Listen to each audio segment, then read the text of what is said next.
Good morning. My name is Connie Leyva. I am proud to be the state senator for District 20 in Southern California, representing the Inland Empire. We are just coming out of public safety where SB813, Justice for Victims Act, has passed out of committee. So we are very excited. This is a historic day. This is a day that says to women and men who have been raped that they will have their voice, they will have their day in court, and that justice actually has no time limit. With me today, I have some supporters because we do nothing in life by ourselves, and I am happy to introduce them and have them each say a few words. Principal co-author, Assemblymember Mike Gibson is here, San Bernardino County District Attorney Mike Ramos is here, California Women's Law Center Executive Betsy Butler is here, Gloria Allred, women's rights attorney and partner with Allred, Marcado, and Goldberg is here, and Casey, an alleged sexual assault victim, is here as well. I will turn it over at this time to Assemblymember Gibson. Thank you very much. Good morning. Let me just say congratulations to Senator Connie Leyva for doing an amazing job, for carrying this legislation that I am proud to be a principal co-author of. For many men and women have been victims of sexual assault. And as a state, we cannot hide behind the statute of limitation as a reason for not giving justice and bringing closure to those victims here in California who's been victimized by individuals that walk among us free. It is estimated that as many as 1 in 5 women and 7% of men experience rape in their lifetime. Let me also say this, that today is a great day, that justice will have an opportunity to move forward through its legislative process.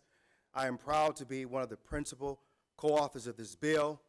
I believe that now we can move forward through this legislative process to provide justice for not only men, but also women who's been victimized by rape. Today is a great day. So thank you very much.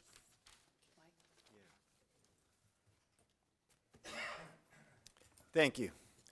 As the elected district attorney of San Bernardino County in my 4th term, this is probably one of the top days that I've had as a prosecutor. I want to thank Senator Leyva and for what we accomplished today. And it couldn't be a better time. This is National Victims' Rights Week. And we created history in the state of California.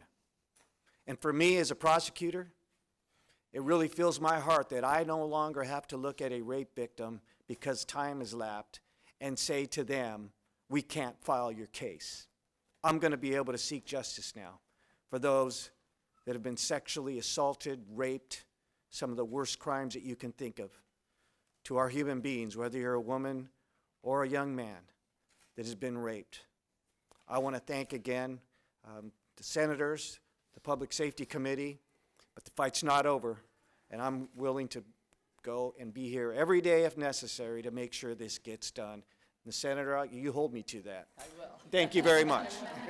Thank you.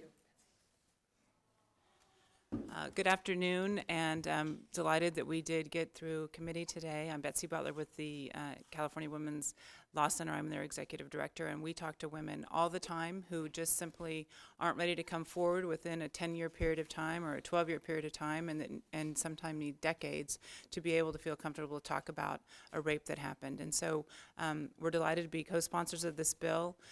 We do have a lot of work to do still, and hopefully California will join the other states that have passed or gotten rid of their statute of limitations in this country. It's long overdue, and I'm proud to be part of this amazing team to make sure it changes here in California. Good morning.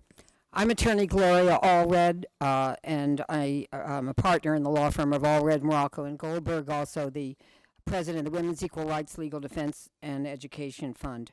I am a very strong supporter of SB 813, and I did testify this morning and have copies of my testimony for you.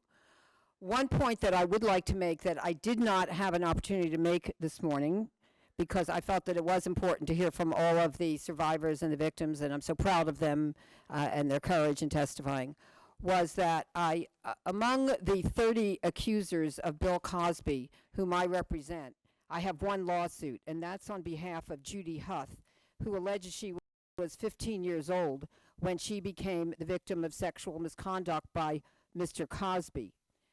We went to the police, the Los Angeles Police Department, at the invitation of Police Chief of Los Angeles, Charlie Beck, who said if anyone has been the victim of a crime, I'm paraphrasing, but this is very close and it's on video, even if it's too late to have it prosecuted, please come in and talk to our special unit victim detectives.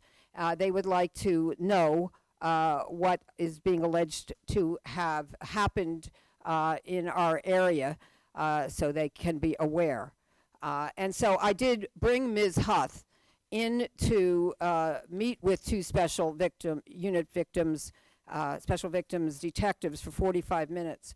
At some point, a few weeks later, the district attorney said that it was too late to prosecute Mr. Cosby.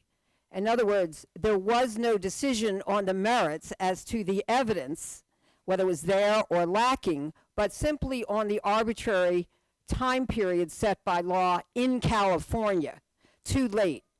However, ironically speaking, or fortunately I should say, the civil statute of limitations allows us to proceed, and we are proceeding with a lawsuit against Mr. Cosby, alleging the child sexual abuse in the Playboy Mansion when she was 15 years old. So we are proceeding with a civil lawsuit, even though we are barred by the statute of limitations from having the case considered for prosecution. We hope that in the future, with the passage of Senator Leyva's bill, that will not be the situation for anyone else, that law enforcement will be able to look at a case on its merits, on the evidence presented, and decide if the case can be proven beyond a reasonable doubt and whether that case should be prosecuted. So having said that, I thank Senator Leyva, and I thank the Public Safety Committee and all the senators on it for supporting the bill. This is going to be a long road. We are happy with the success of our efforts today, that I might add have been won, not given to us, by the very persuasive testimony of all of our wonderful survivors, by Senator Leyva and by the district attorney and by the assembly member and others.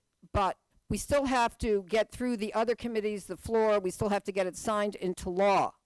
So we are going to be ever vigilant, and we are going to monitor the progress of this bill, and we will be back to Sacramento to testify in the future, should we be permitted to do so, on why this bill is so important and why the courthouse door should not any longer be slammed in the face of victims. So with that, I would like to present one of my clients, and her name, for the purposes of this press conference and for her testimony, is going to be Casey. That is not her legal name. I am aware of her legal name.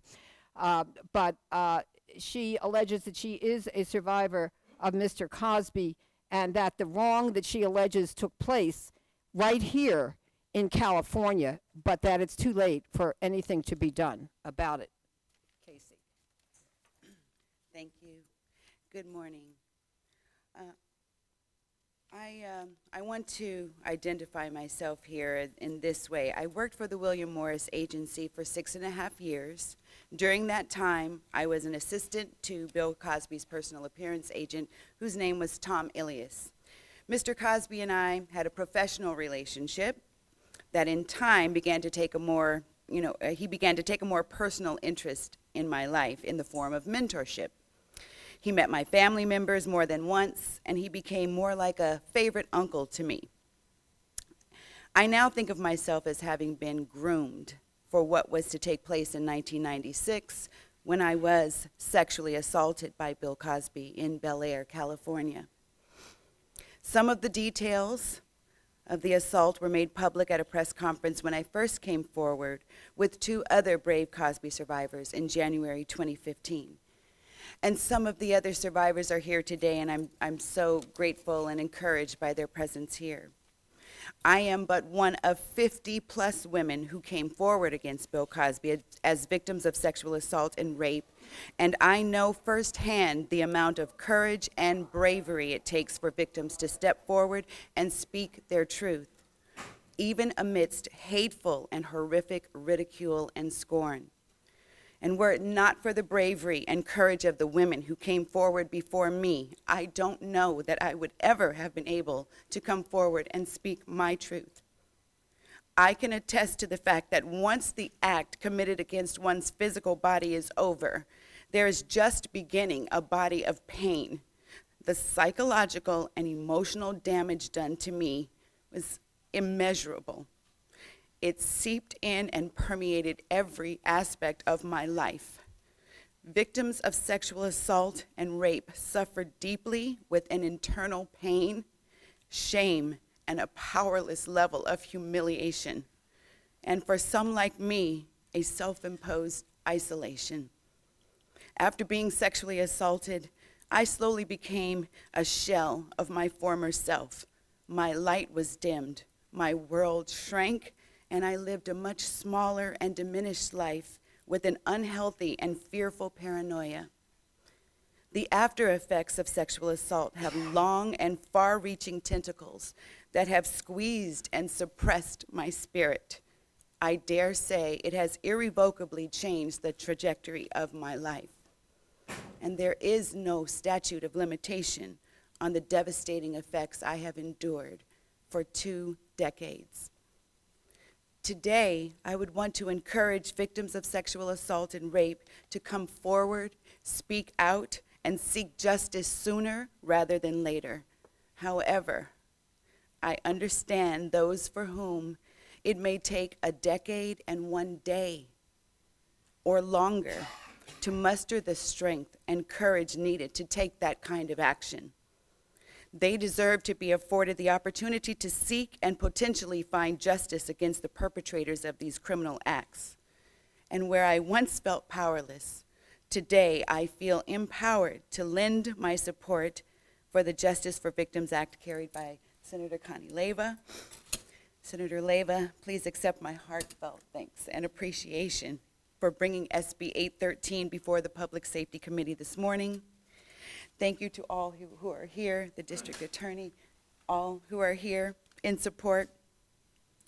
And as always, I would like to thank my fierce and fearless attorney, whose tenacious and tireless advocacy on behalf of women and victims is ongoing.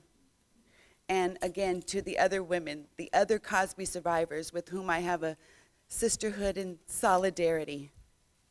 I'm so glad you're here. It is important that I close with this. I want it to be remembered and known who victims of sexual assault and rape are. We are beloved daughters and sisters, cousins and aunts. We're your friends and coworkers, your mothers and grandmothers, your girlfriends, wives, and lovers. Once victims, now survivors, and we need support for justice. Thank you.